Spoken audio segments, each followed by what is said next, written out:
Welcome to My Opinion here on My Opinion TV. Don't forget to like, share, subscribe, click the notification bell so as soon as a video is released, you'll be one of the first to be notified. And we want to give you a follow-up to the story that we did earlier on today in the case of Khanice Jackson. And the latest we are getting is the Deputy Commissioner of Police in charge of crime, Fitz Bailey, outlining the charges that were laid against Robert Fowler, aka Bakra, in the killing of young Khanice Jackson recently. Now, based on the story that we are reading from the Jamaica Observer, it's official now that 50-year-old Fowler, Robert Fowler, has been charged with murder of Khanice Jackson. Even though this will not bring any closure to the entire situation, but at least for viewers and subscribers and for law-abiding citizens of Jamaica, they'll feel a little bit relieved to know that the perpetrator of this crime has been caught. But as I read from the Jamaica Observer, it says, Deputy Commissioner of Police DCP Fitz Bailey says based on police investigations, murder accused Robert Fowler lured Khanice Jackson to his home, killed her, and left her body in his home while he went to work.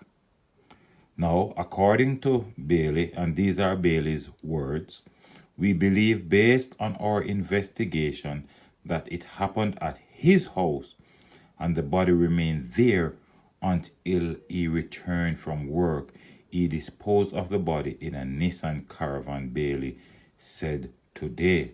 Now, how callous and how wicked this man is. He murdered the young lady, left her in his room, and went to work as if nothing happened. He also revealed a string of details outlining Jackson's encounter with the accused, adding that the police suspect that the 20-year-old woman who was found dead last Friday at Portmore Fishing Village in St. Catherine was sexually assaulted.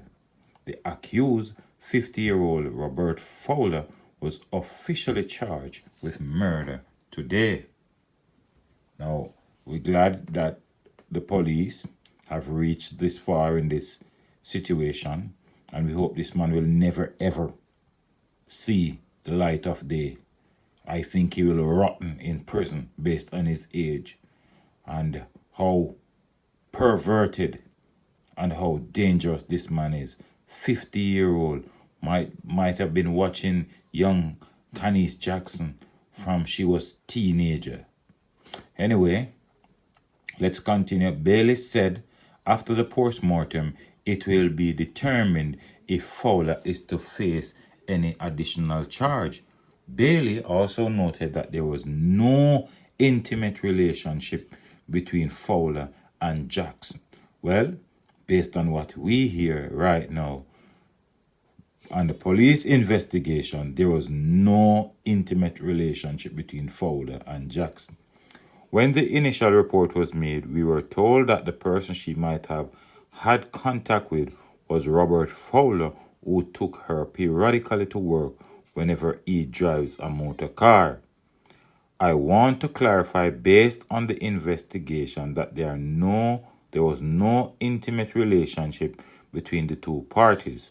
Our understanding is that it was just a purely platonic relationship that existed.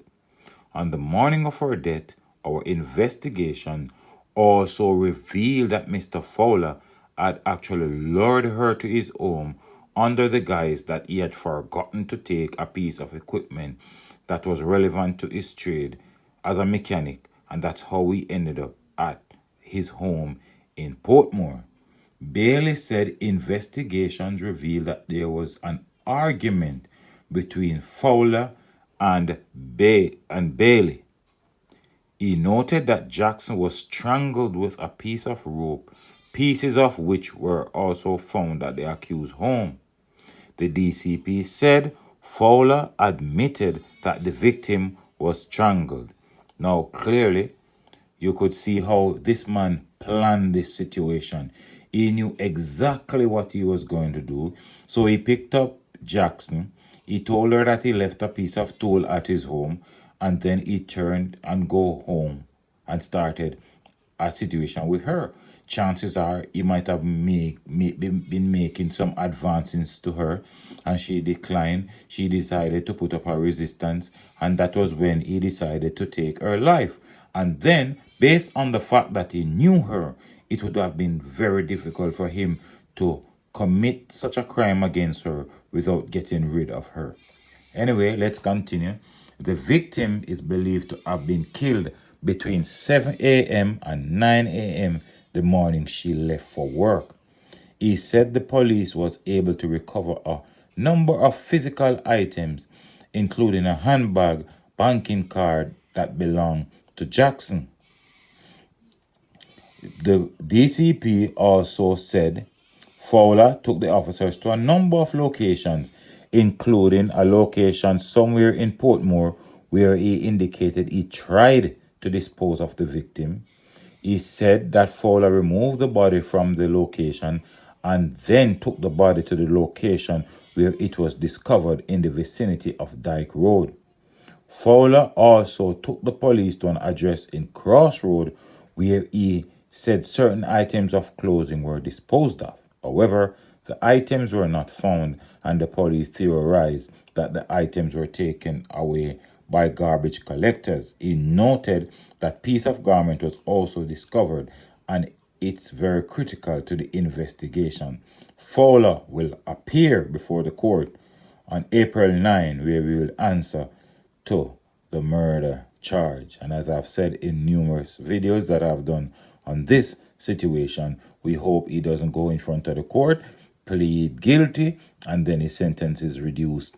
This man must be sentenced to the maximum years in prison based on this atrocity he committed on this young lady who trusted him and who had him as a friend, and he knew exactly what he wanted to do to her, and he did exactly what his plan was.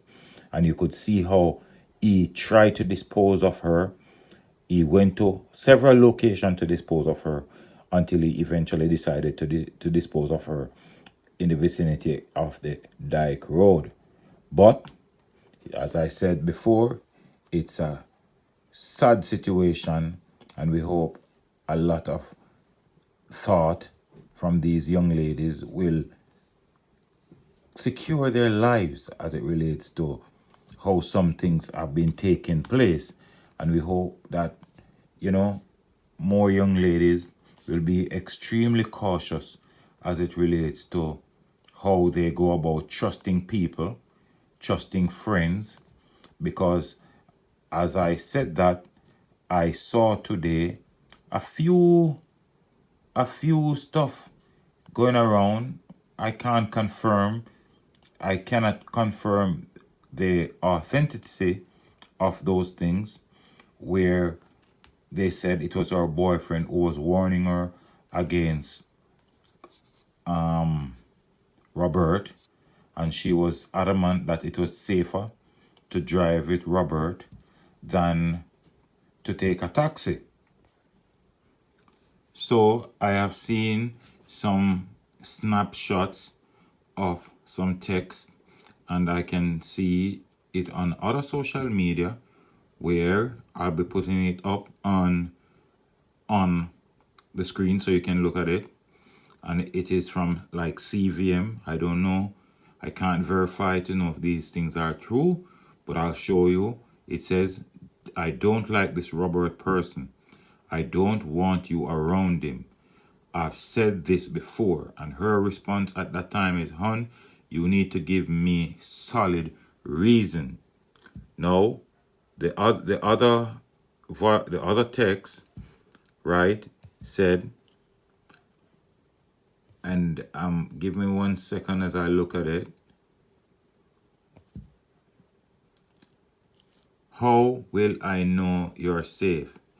The response was, "Look, driving with him is safer than a taxi. No disrespect, but the fact that I'm the one getting myself to work on time in the morning safely and coming home, you don't have a right to tell me what to do.